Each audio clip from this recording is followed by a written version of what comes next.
Dennis and Oliver are talking.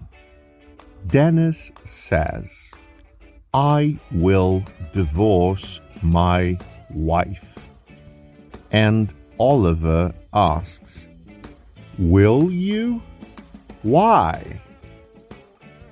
"We aren't having any renovations," says Dennis.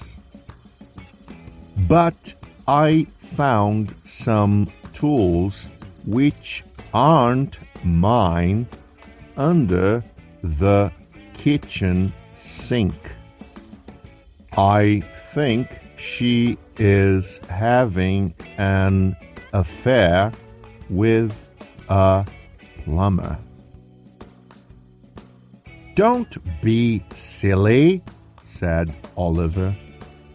"She's probably called a plumber to fix something and forgot to tell you." Dennis replied, "You're probably right. I won't divorce her." And Oliver added, "Forget about it and throw those tools into the garbage. Oh, if you find a brown wallet, throw that into the garbage too."